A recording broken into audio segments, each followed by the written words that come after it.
Europa habla ya de la posible crisis energética más grave de la historia. Bruselas alerta del aumento de la dependencia energética, de la inestabilidad internacional y del impacto que todo ello puede tener en nuestras economías y también en nuestros hogares. ¿Qué tal? Buenas noches. Y en medio de ese escenario global hay una pregunta cada vez más presente. ¿Estamos preparados para consumir menos energía y vivir de forma más eficiente? Bueno, pues precisamente esa reflexión llega este mes de mayo a Logroño de una manera muy visual. En pleno paseo del Espolón, 2 cubos de hielo van a servir para demostrar cómo una vivienda eficiente puede conservar la temperatura mucho mejor que una construcción convencional. La campaña se llama Cubo de Hielo. Quiere acercar al ciudadano un concepto que hasta hace pocos años parecía reservado exclusivamente a los expertos, a las viviendas Passive House. Casas capaces de reducir hasta un 90%, atentos, un 90% el consumo energético con facturas mucho más bajas, más confort térmico y menor dependencia de las oscilaciones del gas o la electricidad. Vivir en una vivienda con eficiencia energética cuesta menos de €1 diario en climatización frente a los más de 2 euros de una vivienda convencional. Aquí lo estamos viendo. Bueno, pues según distintas publicaciones del sector, España ya supera los 500 edificios certificados Passive House y mantiene uno de los mayores ritmos de crecimiento de Europa. Uno de los aspectos más interesantes es que España se ha convertido en un laboratorio climático para Passive House. Luego lo vamos a averiguar exactamente qué significa eso. No es lo mismo construir en Logroño que en Sevilla o en Canarias. Estos que están viendo son algunos ejemplos de construcciones, de edificios construidos basados en ese concepto sostenible que se han levantado aquí en La Rioja. La capital riojana además acogerá en octubre la 18ª Conferencia Española Passive House, la mayor cita nacional sobre construcción sostenible y eficiencia energética. Y contamos también con numerosas construcciones que han sido certificadas, tanto de obra nueva, de rehabilitación e incluso de edificios tanto privados como administrativos. En relación al resto de España, pues para el tamaño de nuestra región contamos con un buen número de ejemplos. Bueno, será en Rioja Forum, será el colofón, digamos, a estas actividades educativas y de cubo de hielo. Es una conferencia de carácter técnico, donde también tendrá cabida la explicación de este reto que se realiza en el Espolón. El programa estamos en elaboración, ahí sí que no voy a desvelaros nada. Y bueno, como lema podéis quedaros con vivir mejor con menos. Bueno, pues vamos a hablar de todo ello que se presenta de lo más interesante. Lo vamos a hacer con Celia Zorzano, que nos acompaña, directora de la conferencia Passive House de este año aquí en La Rioja. Buenas noches, bienvenida. Hola, buenas noches, María. Y está también Ismael Martín, presidente de ARIC. ¿Qué tal? Muy buenas noches, María. Gracias. Bueno, empezaba yo el programa diciendo de esa alerta que hacía Bruselas de esa posible crisis energética a la que nos vamos a enfrentar debido a esta guerra de Irán. No sé si es un poco el origen de todo esto que vamos a hablar ahora. Pues sí, precisamente así nace el estándar Passive House, de la crisis del petróleo que se atravesó desde los años 70, años 90, pues se comenzó a desarrollar en el ámbito universitario en Alemania el estándar Passive House y bueno, ahora mismo pues por ese motivo está de plena actualidad. ¿Qué es exactamente? Pues el estándar Passive House es una forma de construir que la podemos construir con cualquier material, con cualquier forma, puede ser cualquier tipología de edificio, un edificio público, privado, una vivienda unifamiliar, plurifamiliar, una reforma, una obra nueva, ¿no? Y se trata de aplicar con rigor unos fundamentos físicos constructivos.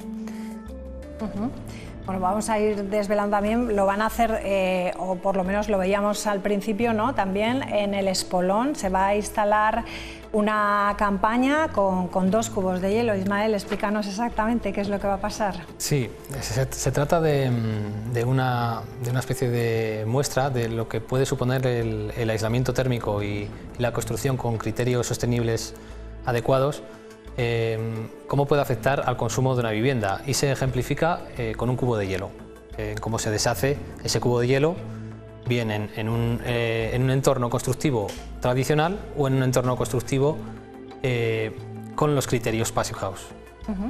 Bueno, estamos hablando de energía, de construcciones sostenibles, y uno de los ejemplos que decíamos es que con este tipo de construcción consumimos solamente €1 al día, ¿no? Comparado con una vivienda tradicional. ¿Por qué? ¿Cómo se consigue eso? Pues los consumos son muy pequeños. Se trata además de hacer una construcción que busque necesitar poca energía, que nos aprovechemos de las medidas pasivas que nos ofrece el entorno y la implantación de nuestro edificio, y además pues vamos a aplicar los fundamentos constructivos Passive House que te comentaba antes, ¿no? Entonces tenemos que construir con aislamientos de alto espesor, tenemos que abrigar bien nuestra vivienda en continuidad, sin puentes térmicos. Le vamos a dotar de unas ventanas pues, de altas prestaciones, con la mayor parte de los casos con triple vidrio, con doble cámara, con gases bajo emisivos, que sean algo más que una ventana, ¿no? que nos protejan.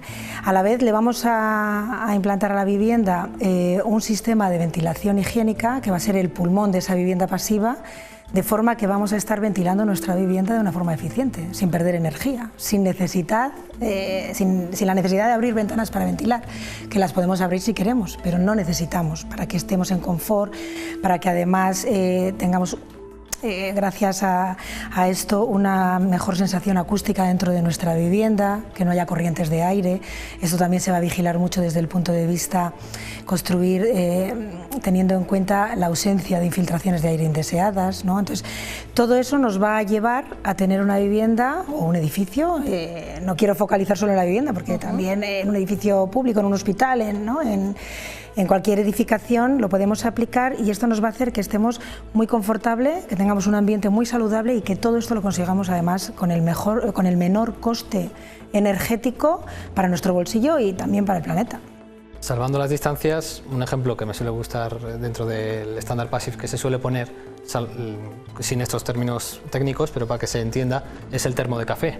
Perfecto. Se trata de que el edificio sea un termo muy bien aislado, con una buena capa de aislamiento, para que se mantenga la energía dentro, el calor o el frío, depende de lo que uses en ese termo.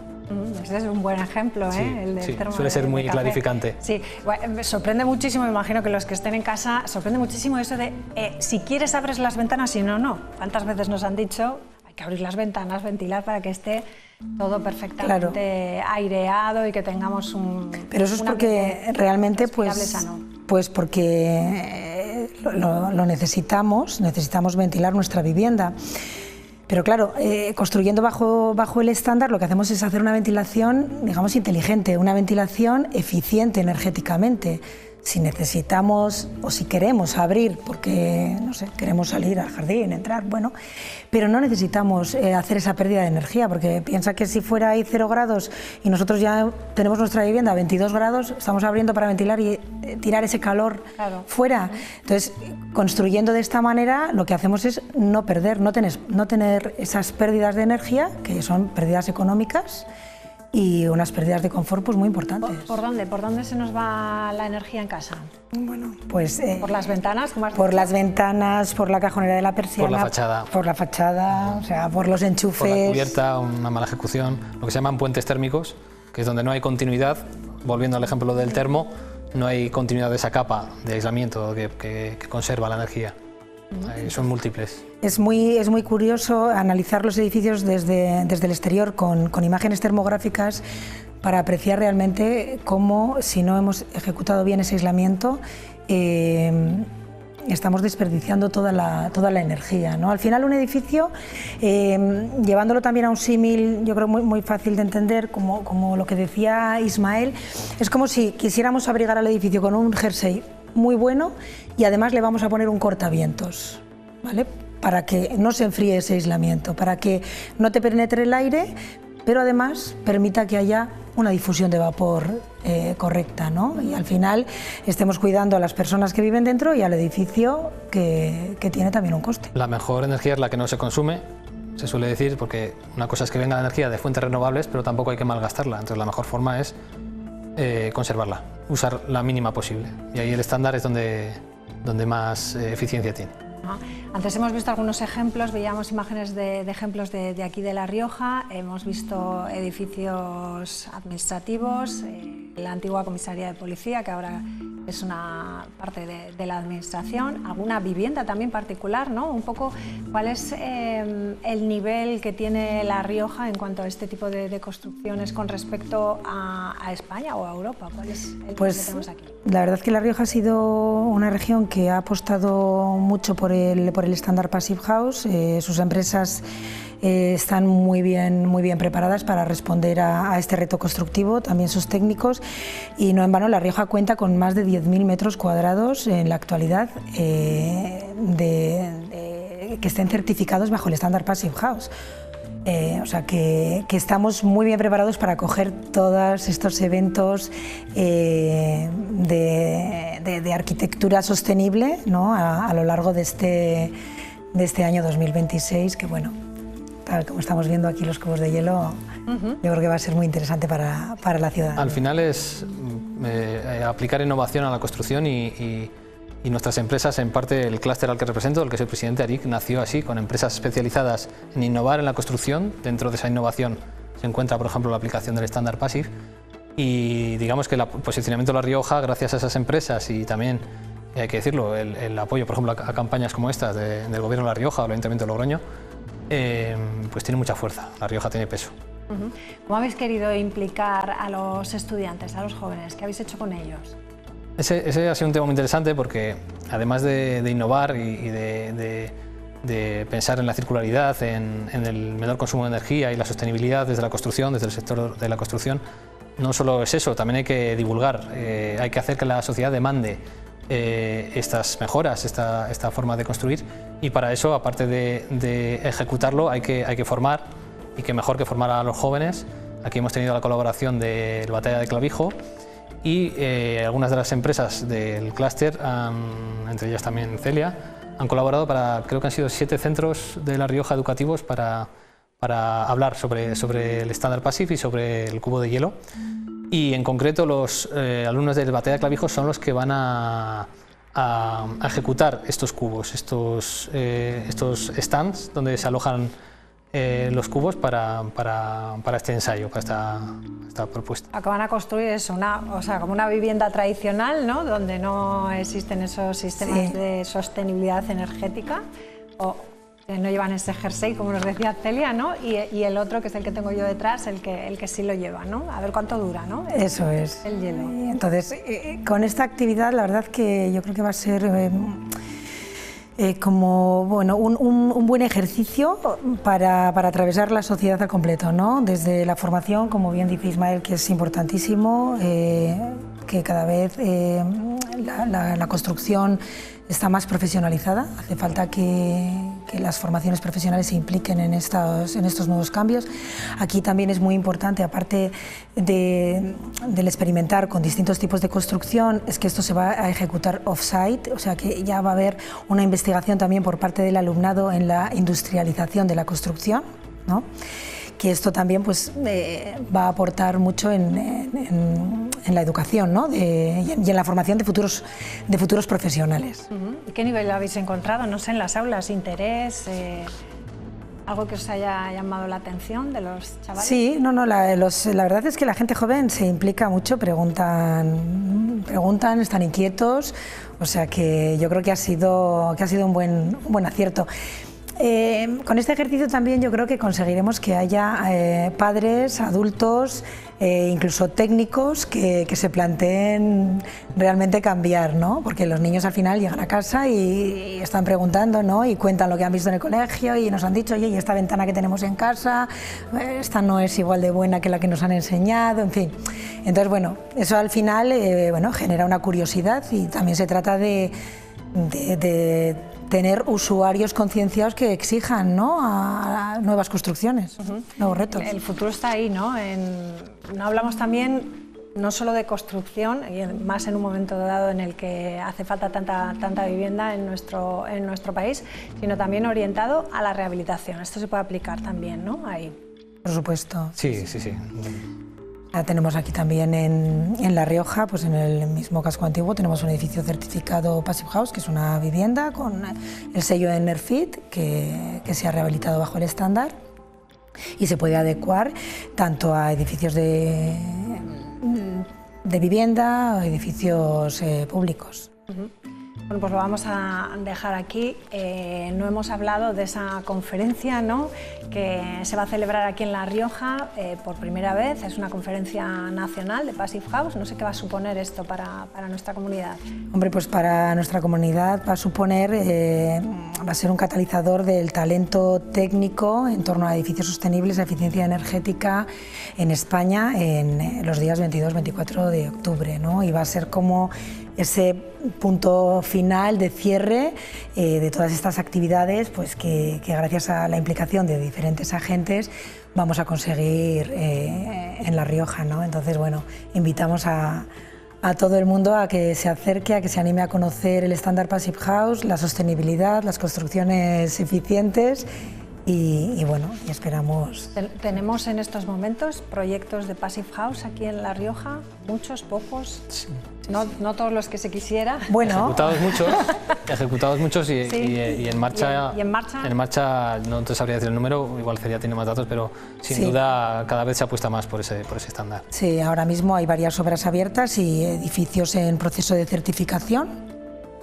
Y La Rioja sigue apostando por este tipo de construcción sostenible. ¿Y eso es difícil de acceder para la persona de a pie, la que piensa que, como decía yo al principio, que esto es solo para expertos? No es solo ¿Puede para... cualquiera no es solo acceder para a expertos. tener una casa? Cualquiera puede acceder, debe interesarse, debe acceder. Todos queremos consumir menos, pagar menos y estar mejor. Y realmente ahora mismo construir bajo el estándar Passive House y tener una vivienda Passive House es posible para todo el mundo, y es que es la arquitectura del presente. No se trata solo de una vivienda que sea bonita, con buenos acabados, sino poco a poco la gente va a demandar también que sea una vivienda que aísle, que ahorre energía.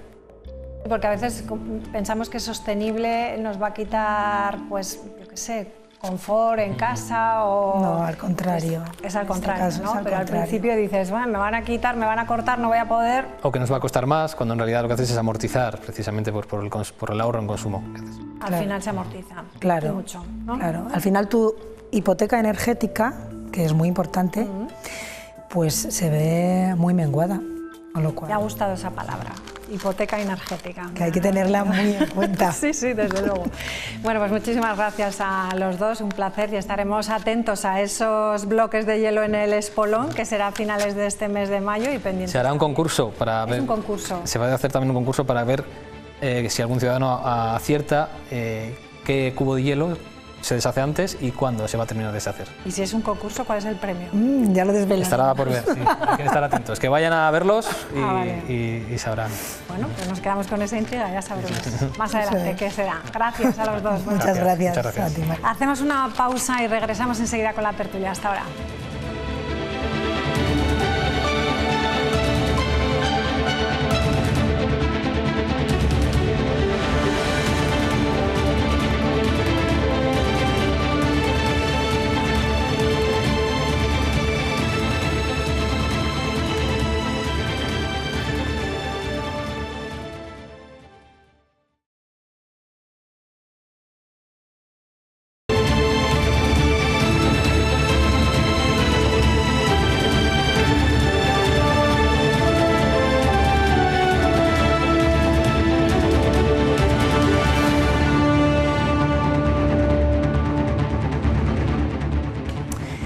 pues comenzamos ya la tertulia de este jueves. Saludamos a Martín Torres. Muy buenas noches, bienvenido. Gracias, María, buenas noches. Buenas noches, está con nosotros también Ángel Iñiguez. ¿Cómo estás? Buenas noches. Y Enrique Martínez, ¿qué tal? Buenas noches. Intranquilo, estaba tranquilo hasta que habló Fernando Simón. Habló Fernando Simón, me he puesto a temblar. Inquieto, totalmente. Inquieto. No sabes qué va a pasar. Estoy volviendo... Estás dándole vueltas. Sí, sí. Ya digo, estaba tranquilo, lo oí hablar y digo, vaya, ya estamos buenos ya. Uno de los contagios. Esperemos que quede eso en el humor. Luego vamos a hablar de ello, pero vamos a empezar por una sorpresa que teníamos esta mañana, el efecto de la acumulación de humedad por las persistentes lluvias que en las últimas semanas ha provocado derrumbes en los barrios de Bodegas de Villamediana y también en Entrena. Parece estar también en el origen de este desplome que ven de parte del muro de contención junto a la iglesia de San Vicente de la Sonsierra. La estructura, un murallón de piedra con contrafuertes, ha colapsado parcialmente esta mañana. El escombro ha caído sobre una calle que discurre bajo el cerro, es el Paseo de la Barbacana, sobre el que se asienta la iglesia parroquial de Santa María la Mayor, sin que afortunadamente se hayan producido daños personales. Los técnicos evalúan el alcance de los daños y las acciones a emprender, dado que parte de ese muro que no ha caído presenta una grieta muy acusada. No sé si se ha visto bien esa grieta que queda, vemos ahí parte desplomada y lo que queda está agrietado. Escuchamos al alcalde. Bueno, pues no lo esperábamos el derrumbe, pero con estas fuertes tormentas que ha habido, pues se ha acumulado mucha agua en los contrafuertes del castillo y hemos tenido la mala suerte de que se ha caído como podemos ver, la muralla. Lo bueno de todo es que no ha habido víctimas mortales ni daños personales. Lo que se ha caído ya está, se caerá un trocín más y vale, no hay más problema. Sí, estábamos ya estudiándolo, estábamos controlando cómo se movía, no daba tanto movimiento, pero visto todo lo que ha llovido, ha venido abajo. Pues debían estar trabajando ya en ello. Estaban viendo que se movían esas grietas que había, creo que unos 2 centímetros cada X días, pero al final una balsa de agua que se habrá producido pues está reventado y se ha venido abajo. O sea que nuevamente tenemos que volver a hablar de otra incidencia en el patrimonio. Recordamos Viguera, que ahora también están presentando el plan de recuperación de toda la zona. Enrique, ¿qué sabemos? Lo primero, decirle al alcalde de este pueblo que los accidentes son por mala suerte. Nunca, la mala suerte no existe en el tema de la accidentabilidad, y lo digo porque me ha tocado trabajar mucho en ello de prevención de riesgos laborales. Los accidentes son multicausales, tienen muchas causas. Aquí podíamos hablar de una falta de previsión a nivel de mantenimiento, de protocolos, estamos trabajando, pues si ya sabíais que había algo, pues para empezar, esa zona que pasaba gente por abajo, haberla cerrado, haberla terminado de cerrar, con unas cintas como sea, porque lo mejor de todo es que no ha pasado nada. Eso es, nos podemos congratular de que no ha pasado nada, de que no ha habido ninguna persona fallecida o ninguna persona accidentada, con lo cual me parece que ha faltado previsión a nivel de unas vallas para cerrar la parte donde podían desprenderse las piedras, más si ya sabían que. Segundo, falta de previsión, falta de protocolos, falta de mantenimiento. Esas son las causas del accidente. La lluvia, que yo sepa, desde que yo nací hace muchísimos años siempre ha llovido, unas veces más que otras. La lluvia puede ser otro elemento más, otra causa más del accidente y de los accidentes que se están produciendo, no solo en San Vicente, sino en Nalda, sino en otros sitios, sino en Viguera, sí, en Viguera, digo bien. Aquí se tienen que poner las pilas la diócesis y patrimonio. Es decir, vamos a ir, sobre todo en temas de iglesias que llevan muchísimos años construidas, vamos a hacer un plan de actuación en estos edificios, vamos a mirar con un equipo de arquitectos o de aparejadores en qué condiciones están y donde veamos que corre peligro, como es el caso, acordonar, cerrar y adecuar y empezar. No, parece que esto se va a caer. Parece que vamos... No, porque hemos tenido mucha suerte hoy. Hombre, pero estaban trabajando en ello. Sí, pero primera cota. Porque había una señora echando la basura, había una señora que estaba en un contenedor de la basura y dice que hemos tenido buena suerte. Pues sí, es buena suerte en el sentido de que la señora ya se había marchado corriendo, ¿no? Pero creo que hay que prever esto y que tiene que tener un plan de actuación en la diócesis y patrimonio. Y ir a ver La Rioja, cuántas iglesias o cuántos edificios o qué zonas de riesgo, como el tema de las zonas inundables, cuando viene una tormenta que nunca ha pasado y dicen, no, es que ha llovido mucho esta vez, ¿no? Y resulta que es que han hecho unos edificios en zona inundable. Todas esas cosas hay que prever y la prevención evita el peligro. Aquí hay una falta grande de previsión y de mantenimiento y de adecuación y de programas. Martín. Bien, yo creo que hay poco que añadir a lo que bien ha dicho Enrique. Estas cosas son como consecuencias de muchos factores, pero fundamentalmente hay dos en este, que es el exceso de humedad. La humedad va carcomiendo, va removiendo, y la falta de mantenimiento, evidentemente. Y si ya había unas grietas que ya las estaban midiendo, a ver cómo se iba ensanchando el tema, yo creo que tenían que haber puesto igual remedio antes a las consecuencias, me remito. O sea, ya nos estaban diciendo, sobre todo a los técnicos, que para eso son técnicos, que aquello iba a terminar como iba a terminar. La grieta no iba a ir a menos, y con estas lluvias tampoco. Pues suscribo totalmente lo que han comentado Enrique y Martín. Yo creo que sí hay, a nivel de la Comunidad Autónoma de La Rioja, porque lógicamente los ayuntamientos tienen la capacidad financiera que tienen, planes para mantenimiento y rehabilitación del patrimonio histórico y cultural de la Comunidad Autónoma. ¿Qué pasa? Pues que lógicamente la dotación de esos planes probablemente sea insuficiente, pero porque al final los recursos públicos son limitados y ya hay una decisión política de a qué asignamos los recursos. Es un debate que venimos teniendo durante los últimos meses. ¿Cuáles son las preferencias que tenemos? ¿Dónde asignamos los recursos? ¿Conviene más asignarlos a tareas de prevención del patrimonio o, por ejemplo, como luego me parece que vamos a tratar, a dar ayudas a los agricultores o ganaderos para paliar los efectos de la crisis del Estrecho de Hormuz?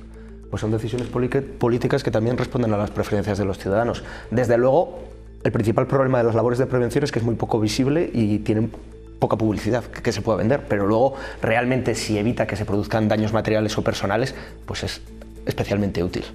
Entonces, bueno. Bueno, en este caso hay que decir que el castillo y la iglesia, en principio, según los informes técnicos, no corren peligro porque están asentados en una roca, que eso es importante, y no debe de pasar lo que pasó, por ejemplo, con la torre de Viguera, en este caso, porque están asentados, pero como María, ha dicho el alcalde, en María, zona de imagínate roca. que esa señora que está echando la basura le caen las piedras encima y estamos hablando ahora de una persona muerta. Yo creo que lo importante es la prevención y sobre todo evitar riesgos para personas o ciudadanos que puedan tener en ese momento y podamos perder una vida. Todo lo que sea, igual que lo de las vías del ferrocarril, de lo de Córdoba, que fue una falta de mantenimiento porque a saber dónde se gastan los dineros. Yo creo que la inversión hay que destinarla donde realmente hace falta, que es aquí, porque puede haber una pérdida humana por un desprendimiento de unas piedras o de una torre o lo que sea. Primero, la prevención de riesgos laborales, la prevención de evitar muertes en un desprendimiento o en unas vías férreas o una carretera, donde tú quieras. Eso es lo más importante. Y luego todo lo demás. Pero claro, si nos gastamos los dineros en fulanas, en menganas, en mordidas, en carreteras inflando y luego me lo llevo y tal, pues claro, al final para todo no existe el dinero, ¿no? No, y además, por otro lado, si no hay posibilidad con los fondos públicos que tenemos de hacer un mantenimiento adecuado y ordenado en el tiempo de este tipo de infraestructuras, pues a lo mejor también es razonable en algunas determinar una demolición controlada. No digo, por ejemplo, en estas dos joyas, por supuesto, el patrimonio riojano y español que tenemos, pero en otro tipo de infraestructuras, pues a lo mejor conviene más hacer una demolición controlada, un derrumbe que evite cualquier tipo de daños materiales o personales, porque no se puede mantener sencillamente esa infraestructura. También sería una decisión razonable, creo. Y sobre todo Ángel, un tema que ellos ya veían que corría peligro. Correcto. Porque es que a mí eso es lo que me... Sí, que ya lo intuyo, pero... Claro, es que esto pasa mucho en España. Este cruce está mal, este puente en Cantabria-Santander parece que no está bien. ¿Vale? Pues cerrarlo. No te digo que no tenéis dinero y que lo reparéis. Cerrar el puente de Cantabria para que no pueda andar nadie. Luego pasó lo de los chavales que murieron. Aquí lo mismo, oye, puede que pues cerrarlo con unas cintas que hay miles del ayuntamiento, de esas rojas y blancas, prohibido el paso, peligro. Nada, es que pasaba la gente por allí. Yo no termino de entenderlo, María, Martín, Ángel, no termino de entenderlo, que vean que hay un riesgo de peligro de desprendimiento y que la gente hay unos cubos de basura y que llevan la bolsa de basura. No, que tienes toda la razón. No, en eso tienes toda la razón. Es que me quedo alucinado. Bueno, novedades no podemos contar tampoco de Nalda, porque no se sabe todavía, los informes técnicos no han llegado al ayuntamiento, por lo tanto los vecinos siguen desalojados de sus viviendas. Y yo no sé, Ángel, ¿qué solución tienen los vecinos? De momento mucha incertidumbre, eso desde luego, porque no hay una solución inmediata. Quiero decir, bueno, hay una solución inmediata, pero lógicamente que los vecinos no pueden plantearse, que es realizar ellos las obras, ejecutar ellos por sí mismos las obras. Estamos hablando de obras que tienen un presupuesto ingente.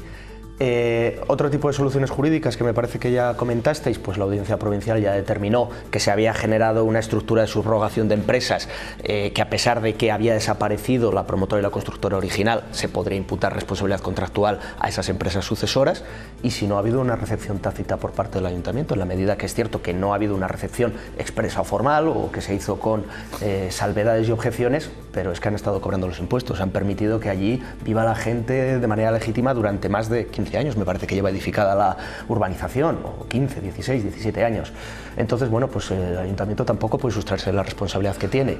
Dicho lo cual, que tenga la capacidad económica de afrontar el coste de esas obras, pues es otro debate diferente. Yo lo que no termino de entender en este tipo de sucesos es que antes de edificar tiene que haber un informe geológico que me permita construir. Y ese informe geológico que le dé una empresa o el Ayuntamiento y diga, aquí se pueden edificar viviendas de tantas alturas, o no. Y ese informe geológico tendría que haber estado hecho en ese sitio. Yo no sé si igual el informe geológico existe, pero la ejecución de la obra no está de acuerdo a la normativa vigente o en función de las condiciones. Ya. Con lo cual, por mucho informe que haya, si tú no ejecutas bien el muro, pues al final el muro se caerá. O a lo mejor, ¿no?, el Ayuntamiento no recepciona. Y luego, por la ausencia de ese eso informe. Primero la ejecución, y luego está la recepción, claro, que es por parte del Ayuntamiento, y los técnicos del Ayuntamiento tienen que recepcionarlo en tiempo y forma. Pero parece ser que no recibieron la obra, ¿no?, el Ayuntamiento. Pues si no, pero porque lo han dejado colgado. Recibieron la obra parcialmente.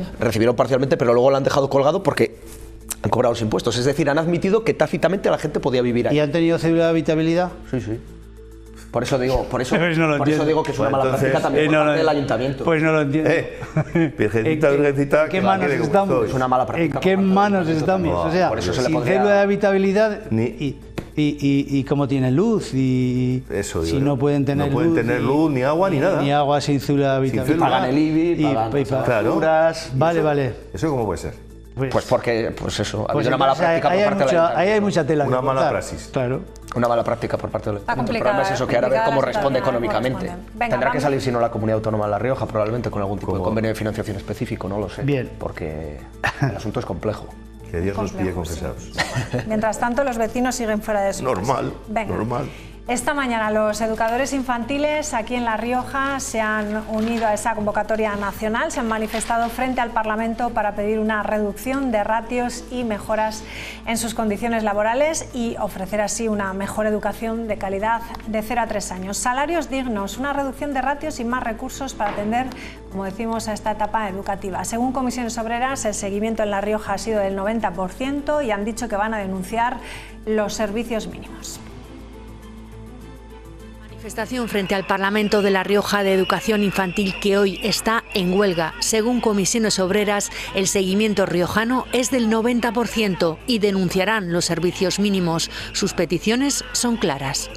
De ratios, asimismo una pareja educativa, recursos materiales, recursos también personales para poder dar una educación de calidad y un salario digno, acorde a nuestras responsabilidades que tenemos en las aulas, y de esta manera poder ofrecer una educación de calidad. Aseguran que los ratios actuales son vergonzosos en esta etapa educativa de 0 a 3 años. El rato actual es una educadora con 8 bebés, una educadora para 13 niños de 1 a 2 años y una educadora hasta 20 niños de 1 a 3 años. Por lo tanto, nosotros estamos pidiendo que se haga por lo menos a la normativa europea, que rebajar a 4 bebés, de una educadora por 4 bebés, una educadora para 6 niños de 1 a 2 años y una educadora hasta 8 niños niños de 2 a 3 años. Y también los salarios. El convenio que llevamos ahora lo que hace es prolongar la precariedad.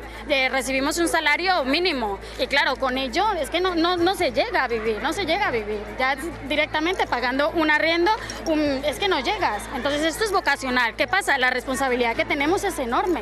Y no van a parar hasta conseguir esas mejoras. Estamos toda España unidas y no descartamos hacer más movilizaciones, más huelgas. Las familias también se solidarizan, aunque hayan tenido que llevar sus bebés porque tienen que trabajar. Y me vi a la sorpresa que creo que hoy no está la profesora. Sí, están de huelga. Sí. También hay que tener un poco de empatía con lo que están pasando, los contratos, que hay muchos niños, ¿no? Sobrecarga de niños en las guarderías, con poco personal. A veces uno se va ahí un poco apenada, dejando al niño, pero es que toca trabajar. En La Rioja hay unas 500 educadoras infantiles. Venga, Martín, vamos con esto, sí. Con este asunto. Los ratios, yo no sé si son mucho o poco porque no soy un profesional del ramo, pues, pero evidentemente... Te digo que ellas explicaban, que los hemos tenido aquí alguna vez hablando, 8 bebés no están solas en el aula, no pueden ir al servicio. Cambiarlo. En medio segundo ya sabes lo que son. Yo digo, no soy un profesional de este sector, pero soy un abuelo. Entonces, por eso te digo que sabes lo que es. Concretamente ayer estuvimos, tuve que ir a cuidar a mi nieto, que tiene 1 año, y estuvimos mi mujer y yo desde las 10 de la mañana hasta las 6 de la tarde, que lo teníamos que... Los dos encima de él. Es decir... claro, tenemos nuestra edad, también es cierto, pero evidentemente 8 niños de 1 año o 13 de 2, eso, si quieres tener una buena dedicación, una buena atención, si hay que atenderlos en condiciones y no dejarlos allá que estén llorando el uno y tal y cual, evidentemente esos ratios tienen que bajar, ¿no? Tienen que bajar. Al bajar los ratios, pues habrá que aumentar el número de trabajadores y si quieren también mejoras salariales, pues evidentemente, yo no sé, creo que oí que habían firmado el convenio el año pasado. Al fin y al cabo esto va a redundar en el coste de los usuarios. O sea, si a mí me parece muy bien, pero que se tenga en cuenta luego que los usuarios van a ser quienes van a cubrir esos gastos de más que va a tener el darle un mejor servicio, que yo creo que las criaturas se lo tienen que merecer, evidentemente. Yo estoy convencido de que se están tomando medidas, porque claro, en nuestros tiempos de 0 a 3 años no existía la escuela infantil, o sea, estábamos con nuestras madres, que como dice la psicopedagogía y la psicología social y psicomotriz, en 0 y 3 años para un niño o una niña su madre es básica.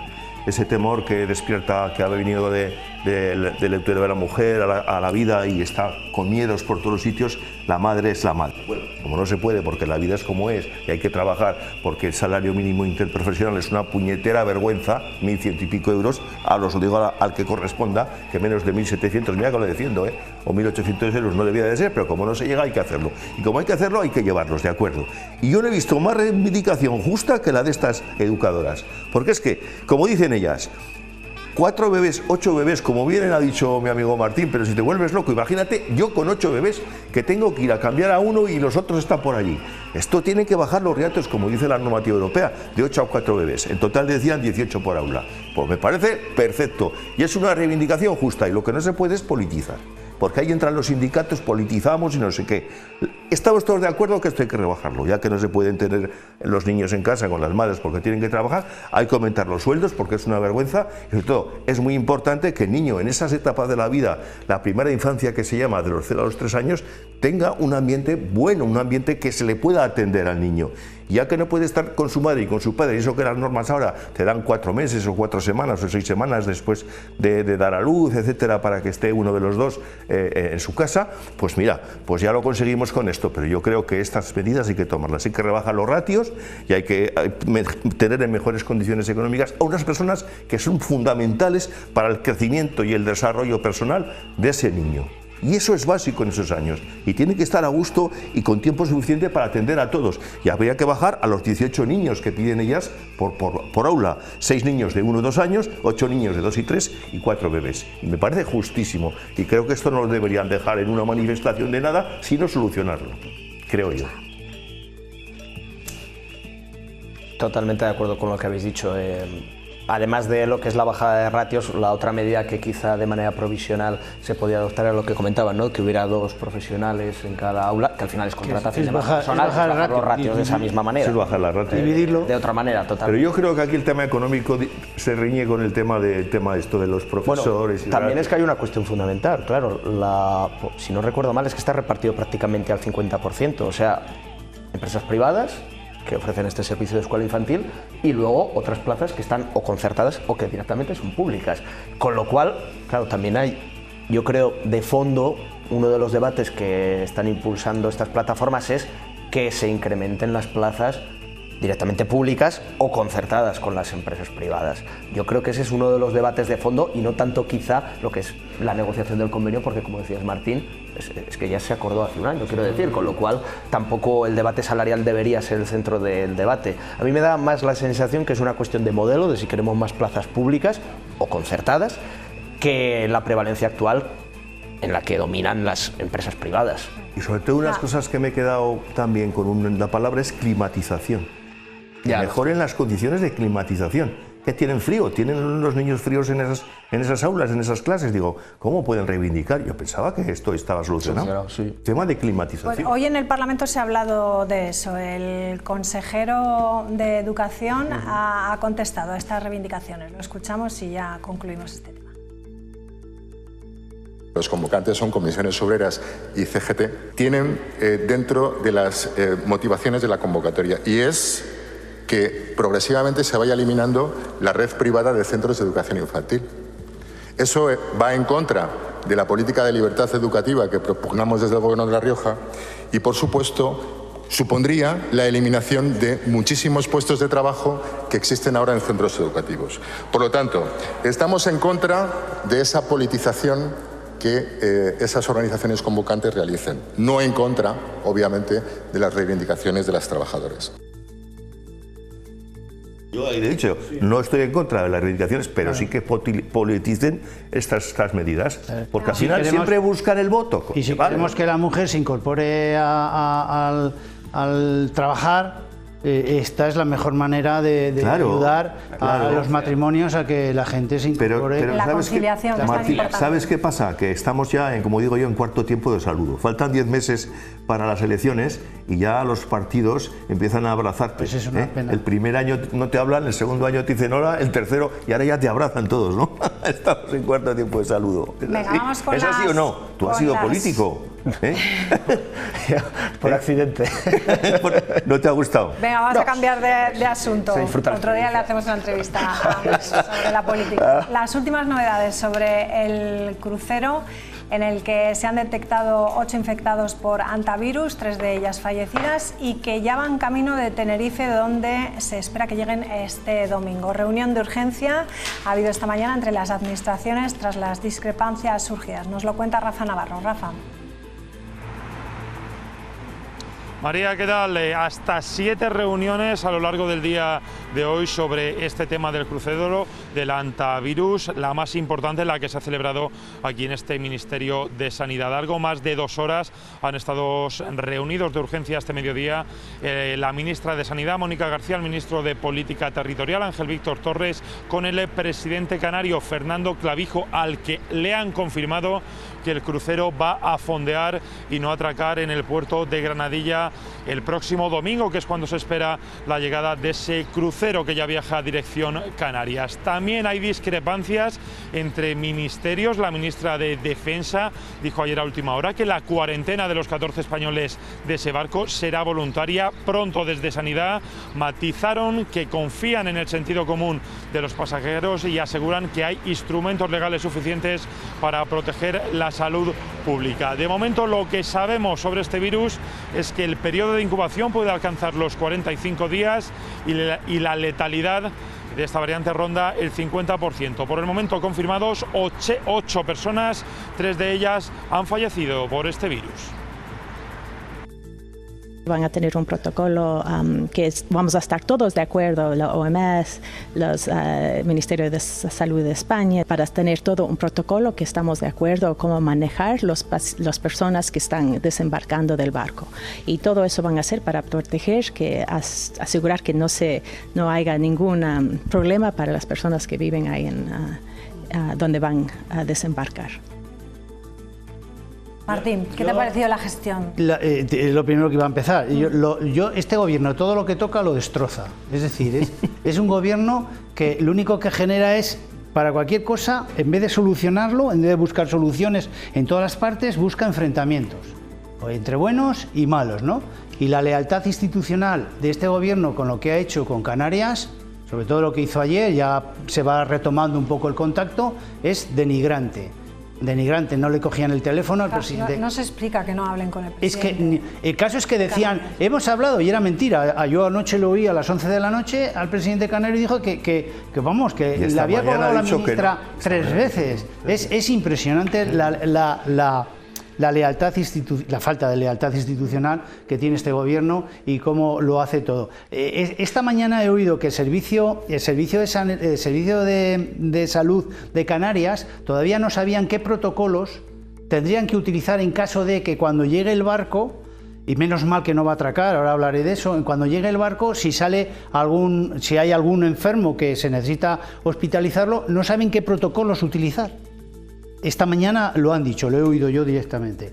Y además en Canarias hay una cama que puede recoger a ese tipo de enfermos, ¿no? Es algo denigrante. Yo no entiendo por qué lo que se va a hacer en Canarias no se ha podido hacer en Cabo Verde. Porque es muy sencillo. Van a coger a la gente, los van a meter en un avión y los van a repatriar cada uno a su país. Pues lo mismo lo podían haber hecho en Cabo Verde. ¿Por qué tienen que venir a Canarias? ¿Qué favor le ha vendido Pedro Sánchez a los Países Bajos? ¿Está buscando alguna otra ayuda? No lo sé. Menos mal que no va a atracar el barco y solo va a fondear, porque uno de los peligros no es la gente, porque cuando salgan la gente saldrán bien aislados y tal, los meterán en su avión y se marcharán. El problema son las ratas. Si hay ratas en ese barco que están contaminando el virus pueden pasar perfectamente al puerto y a estar en tierra, y lo hemos fastidiado, ¿no? Mientras que si está fondeando el riesgo disminuye. Y hay que tener en cuenta que este virus no tiene ni vacuna ni tratamiento, y encima una mortandad de entre el 40 y el 50%. Es totalmente muy peligroso, pero yo no entiendo por qué no se ha podido hacer lo mismo en Cabo Verde. Claro. Y supongo que habrá mucha ayuda de la Unión Europea a Cabo Verde, seguro. Pues a lo mejor es cuestión de empezar a negociar. ¿Por qué dice yo no quiero, como ha hecho Marruecos? También tendríamos que empezar a pensar qué es lo que hacemos con Marruecos, que de la noche a la mañana te dice este avión no para porque tiene que repostar o tenía que hacer una parada técnica. Sí. Es totalmente... Ángel. A ver, el miedo está fundado porque, como todos los sanitarios saben, la propagación de enfermedades de carácter infeccioso como es esta, pues no es tan fácil de evitar. Aunque tomaran todas las medidas, y por eso yo también celebro que por lo menos hayan tenido el sentido común de que no atraque, sino que simplemente fondee y desde allí se haga la asistencia sanitaria, porque no es tan sencillo, aun adoptando todas las medidas y precauciones de aislamiento debidas, evitar la propagación de esa enfermedad. Quiero decir, también por lo que nos han informado las autoridades, tampoco hay que tener un nivel de alerta exagerado, porque la probabilidad de que esto termine derivando en algo mayor, en una epidemia o incluso en una pandemia, es un riesgo muy limitado. Pero sí es cierto que cuando miras las normas de derecho internacional respecto a lo que comentabas, Martín, de por qué ha sido España quien finalmente ha asumido esa obligación de recibir a los enfermos del buque, pues es que resulta que es un texto totalmente difuso, porque dice que será de forma conjunta con la OMS y teniendo en cuenta las capacidades del país para asumir esa crisis sanitaria. Y como bien decía Martín, a ver, es que España no se va a hacer cargo de los enfermos, claro. Es que lo único que va a hacer es repatriarlos a sus países. Ha habido muchos países, porque viene desde Patagonia, sí, viajando, y la infección estaba detectada hace un mes, me parece que dijeron. Sí. Con lo cual dices, es que ha habido varios países en los que podía haber realizado esta labor. ¿Qué capacidad coercitiva tiene la OMS para exigir a un país que lo haga si voluntariamente no quiere hacerlo? Pues parece que ninguna, lo cual también, lo hemos hablado muchas veces últimamente, esa capacidad, ¿no?, de imposición del derecho internacional respecto a los actores estatales. Pues te deja la duda, dices, ¿por qué no ha tenido la posibilidad de obligar, forzar al cumplimiento de una propia normativa establecida así por la OMS? La verdad que no se entiende que haya llegado a este punto. Yo te digo que, como Martín dice, el peor enemigo de este país es el presidente de gobierno. Yo creo que si este barco está fondeado en China y pasa el ontavirus en China, viene también a España. Viene también a España, no te preocupes, que aquí estoy yo. Si lo hace por fastidiarnos, mira, di que este tema, aunque ha hablado Fernando Simón, y a mí ese tema ya me pone los nervios.